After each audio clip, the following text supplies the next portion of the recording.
You showed me that Dennis Prager video. Which one was that? It was an argument about Israel where he was talking about why Israel deserves to exist and stuff. After being there, man, holy shit. I feel like people have no idea I didn't even know what the hell was going on until I went to Palestine and saw how crazy it was. But what man, is it like? Give me your thoughts and your So experience. everyone mistakenly thinks that Hamas like controls Palestine. That's not true at all. There's three different areas that were drawn up with the original partition. It's the West Bank, which is totally under military rule by Israel.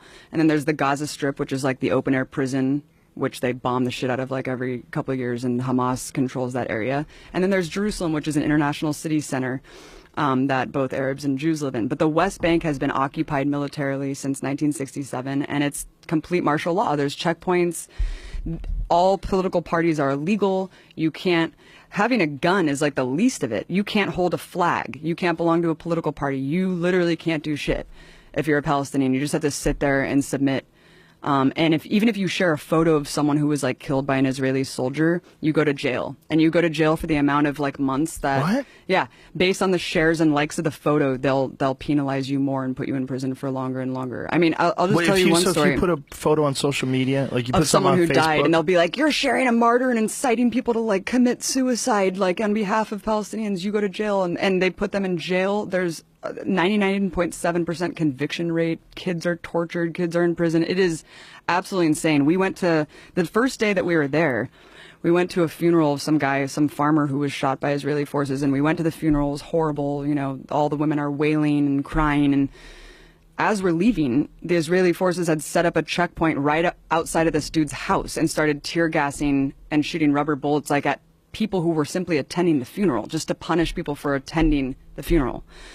We went to another girl's house named Aya, who got shot in the vagina for peacefully protesting at some protest, and they shot 200 people that day. One guy next to her died. Another guy was paralyzed. They have a policy called shoot to cripple, where they shoot guys in the dicks. Yeah. Oh, it is fucking nuts, man. The West Bank is no joke. I thought that I was going to die several times. We were at this checkpoint going through Calandia, and there was this old man walking, like clearly drunk or something, and kind of like walking a little bit toward the checkpoint. They started shooting at him. Bullets are ricocheting off the thing. And you know, my partner Mike, who was an invading soldier of Iraq, was just like, we're going to die. Like, they're shooting this guy. There's bullets ricocheting. It was absolutely insane. And as we go through the checkpoint, the soldier's like, hey, stay safe out there.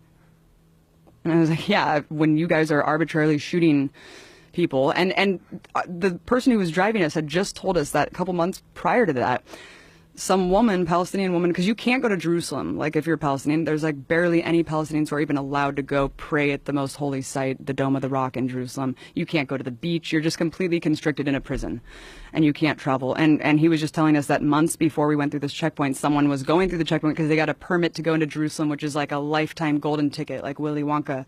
And they're walking, and she just got executed. And then what? Yeah, she just got executed, and she was bleeding out at this checkpoint, and her little brother tried to help her, and they shot him too. And they're like hiding the video of this. Why and this is they just shoot her? Because they fucking hate Palestinians, and Palestinians are animals to these people. It's sick, man. It's sick. It's really, really sick, Joe. And I couldn't even get into Gaza. We were banned from going into this territory because I was told by the Israeli government that I was a propagandist and that I was like an enemy agent. And so I wasn't allowed to go into Gaza. So Gaza's hell, but the West Bank is under martial law, and everything's illegal, and you can't do a goddamn thing. And it's super cool. Like, we went to this place called Ramallah that was just like Oakland, where they're smoking weed.